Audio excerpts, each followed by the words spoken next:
Last week we were talking about the white collection from Amar Oud. This week we're going to be talking about the original collection. These ones, a bit more of their classics, Right. Some really big names. When you search up Amar Oud online, you'll find a lot more reviews and reactions, probably to this collection. Yep. Amar Oud themselves, out of the States, made in the USA, they started around 2016, but they actually have a parent company. Their parent company are called the Perfumers Workshop. That's why they have these. I did a little bit of research on the Perfumers Workshop. The owner, Donald, he actually, you could accredit him to the advent of niche perfumery. So he was already playing with this sort of stuff, like, A long time ago. yeah, 30, 40 years ago. Yeah, so he's pretty much at the fore Yeah. when it comes to niche perfumery. Yeah. And with that experience, Right. comes with some amazing creations here. Absolutely. Funny because they colored the white collection, those white bottles, very fresh. These ones, they're black bottles, dark, sensual, very sexy, very powerful fragrances. Kevin was kind enough to say you should really explore this range here. They use oud, but more as a note to accentuate the other notes, not necessarily for it to be a punchy note. Yeah. Oud de jour, I was wearing it, love it. I ended up buying Wet Stone, so I really enjoyed Wet Stone. Yeah. So these other ones I'm looking forward to experiencing deeper. Look at that. Now, the name Oud Tabac, you'd probably already, Say, I'm already in love. you Just already with the name guessed. alone, yeah. There's some dark tobacco. There's Beautiful. pipe tobacco. Right. Yeah. Because I was going to say, it's not a classic tobacco. Yeah. Kind of a more smoky, dark. Smoky, definitely, actually. Yeah. Bit of a spice component or a sweetness. Bit of vanilla that comes through Right, with the right, tobacco. right. I think you'd find a lot of popular fragrance now. They're using the blend of either amber and vanilla or tobacco and vanilla. Right. Opening notes, you're looking at ginger, coriander, heliotrope, and saffron. In the heart, pipe tobacco, oud, olivum, and amberwood. Then in the base, Alaskan cedar, vanilla bourbon, and musk. So the ginger. I was picking a bit of a Some spice. spiciness. Something in there, but it was a fruity Yeah. spice. It wasn't like a black pepper or a... Kind of like this saffron. The saffron gives it a, it tends to give it more of a leathery quality to it, whereas the ginger gives a bit of a zing. I am a big fan of ginger in top notes and fragrances. It gives it a really unusual twist. Yeah. It's fruity and it's spicy. It just has a nice Yeah. little twist to it. Yeah. For me, it's the vanilla bourbon. Yeah, I was gonna say, I knew you were gonna say that Yeah. because I'm like, as I smell it, I'm like, it's vanilla. I can. Yeah. Vanilla bourbon, Yeah. tobacco. I'm saving my, but I'm gonna spray already. 'Cause, Oh, this one here, I want to see. that's when you know he really loves it.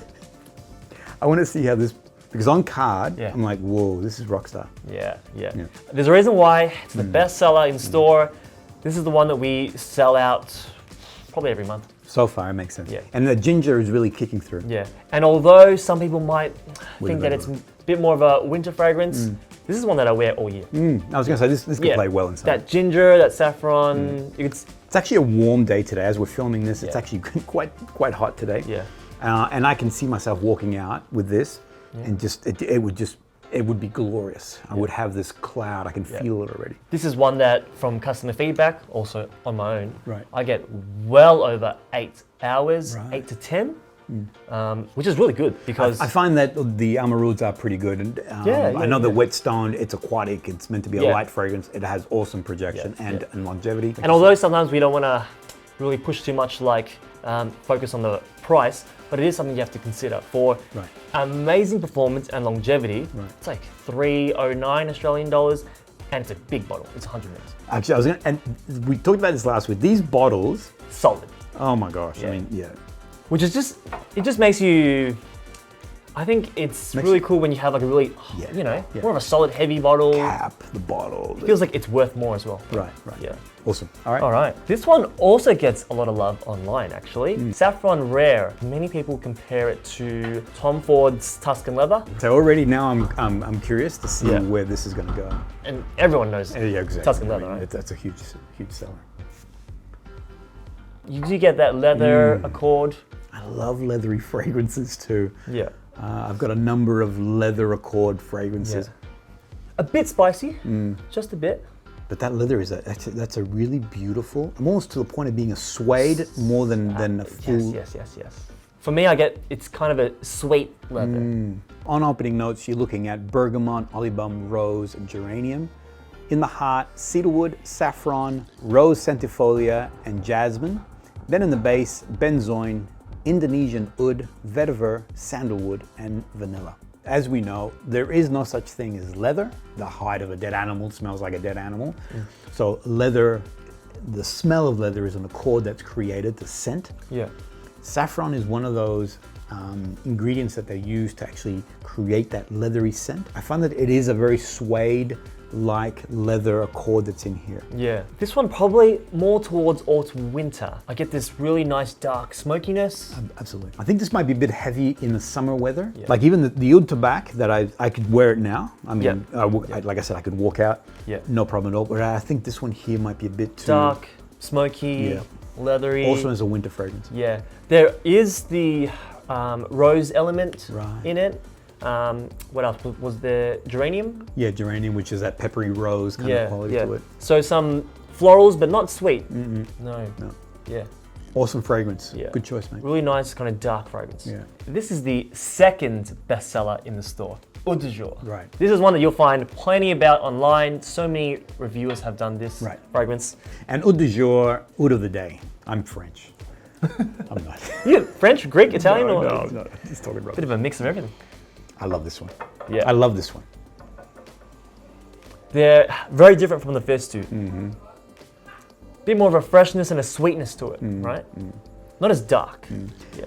This wears amazingly. So I had the opportunity to actually test drive it. I wore it on me. I love this Yeah. one. So as soon as you sprayed it, Yeah. How'd you go with the performance-wise or longevity-wise? fantastic. So sillage on this was great. I'm looking at a moderate. Projection was also into that moderate category. Yeah. When it came to longevity, I was getting comfortably 7 to 8 hours. It went and went and went. You can clearly see why this is like the most reviewed one Yeah. from the house. We didn't really like to recommend blind buys, but quite safe. Yeah, Pretty safe. pretty safe. Pretty safe. Yeah. And the fact that it has oud in here also was surprising to me, because even in the dry down, I'm not getting the oud qualities to it. So Yeah, not a traditional heavy stinky oud. Correct. This is more of a sweet but dark oud. yeah, beautiful fragrance. This is, and I find that this would be perfect in summer. This is awesome. Well, I was testing over winter, so it was awesome in winter. Yeah. But this could be easily a nice summer fragrance. Because there are some more of the fresh elements to it. Correct. Yeah. Opening notes, you're looking at a Persian saffron, pink pepper, and wild raspberry. Then in the heart, olivum, rose absolute, prune, and Miguet du Bois. In the base, you're looking at Indonesian oud, black amber, patchouli, and dayak wood. Now that I smell again, the sweetness that I'm getting, I do tie it in with the raspberry, Absolutely. bit of the amber. Yeah, when I saw the raspberry note in there, Like, I'm yes, like, yeah, that's what it there's is. the fruity sweetness Yeah, to it. yeah. But it's, fruity is the wrong word. It's not fruity, but there is a sweetness There's a to sweet it. element, yeah, which comes from the raspberry. From the amber as well. Right. Indonesian oud, Indonesian oud. yeah, I find Indonesian oud a little bit sweeter, a bit more toned down, not that kind of heavy. Indian. Yeah. Because I find that the Indian oud, I know it's Very strong. It's prized, but it has a Yeah. kick to it. Really kick, yeah. Oh my gosh. Awesome fragrance. Great fragrance. Last one. Now, this one that you've been waiting to try, I have. Miel Sauvage. Yeah. I like so miel is French for honey. I'm a big honey fan. I did You mention have bees, right? I have bees. Yeah. He's a beekeeper. Actually, give me a second. Do you have some honey for me? I do. Shut up! This is actually, and this wasn't even planned. Oh yeah. This wasn't even planned. I went over to Marcella's office and we were chatting about like honey and stuff, and because I never knew that you were a beekeeper, and then you were like, "I'm gonna get you some honey." Thanks, bro. So this wasn't planned. I do beekeeping, but it's for me. So it's nothing. I've always loved honey. I am going to do a segment. Sorry, side note here. Sorry. I'm going to do a segment on favorite honey fragrances, because when I open up my hive, I'm getting a blend of honey, but also the bees, and there is a slight sort of animalic, bee-like honey quality. It's the most, because I love smells. Yeah. I love opening up my beehive. I would love to watch that from someone who's gonna tell us his favorite fragrances with honey. Right. from a guy that actually Yeah, is a yeah. beekeeper too. Well, see, and I do love. I find that honey fragrances. There's something beautiful about them. Yeah, So yeah. anyway, so I chose this one. I don't know what this was going to be like. Here we go. Let's see. I want to get your real, genuine reaction here, yeah? All right, here we go. Oh, beautiful already. You know, this one, It's floral. it does get some love online. I feel like it should be in their like top 3 bestsellers. This one here, I'm getting more of a slight oud coming through. Oh, do you? Okay. I wouldn't mind this on skin. Hell yeah. What did I? Hell yeah. Yeah. There we go. So let me just see what this one plays out.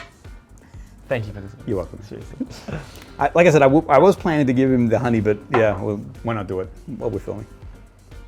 That's beautiful on skin. All right, so forget the card. Yeah. The, Okay. No, sorry. The card it gives you an indication. Yeah. Tell me what you get On more. skin, forget about it. Tell me. Smell that. Richer, sweeter. Sweeter. Yeah. You know where I said there was a floral component to it? There's something. Yeah. On the opening notes, you're looking at bergamot, wild honey, red pepper. In the heart is oud, jasmine, and sandalwood, with the base being patchouli, tonka bean, and incense. You know what's interesting? Tell me. The way the bees communicate to know where to get their pollen or nectar from is through the smell. Yeah. So hence why these flowers, like let's take white flowers as an example, they project this beautiful scent Yeah. because the bees pick up on that. So the whole hive works on smell. Yes. So the queen, now I'm going to give you a lecture on beekeeping. On bees. The queen lets off a pheromone. She has a smell, and that's how the hive knows that that's their queen. So if you get multiple bees on a tree, Yeah. they know where to go back because of the smell that they have. Is it because there could be multiple queens? Well, there's multiple hives. Hives, yeah. Each queen has its own smell, own unique smell. And the bees know the smell of their queen. That's what keeps the hive together. Yeah. Okay. And that's when other foreign bees coming in, trying to get into that hive, they smell. The guard bees smell. You don't belong here, and they will attack that foreign bee. Oh. Awesome. So what I'm getting here, long story to say, I'm getting a floral note, but I think it's the wild honey. Because when you get like the honey, you wait till you taste that. The taste of raw honey is nothing like that you buy. It's very high in blossoms, very high in florals. Really? It has a unique. So I think what I'm getting here is this Crazy. beautiful floral wild honey coming through. Yeah. There is jasmine in the heart. Yeah. But I'm getting something else coming through here. For sure, because there aren't that many floral notes listed No, in it. exactly. So you're picking up something else. Something else. But it's sweet. I mean, smell that. Yeah, That's a yeah, yeah. sweet floral. I am picking up something else too, and it's not jasmine. No, it's not Because we jasmine. both know what jasmine It's not jasmine. smells like. Yeah. Awesome fragrance. Miel Sauvage. Really I good. would recommend this one here if you Yeah. love honey. Yeah. Awesome, guys. Thank you so much. This is the original collection of Amaru. They've got so much more, but we want to spend time with the fragrances rather than run through this one, this one, this one, this one. I want to experience it like we have now. It's a big house with several collections. Right. So we also have their Elixir collection. Next week. Yep. Next week. Thanks, everyone. We'll see you on the next episode. Done. Thanks for this, bro. You're welcome. And that was a really cool story. And that was, yeah, yeah. actually, it all worked out well in the That end. was really cool. Yeah.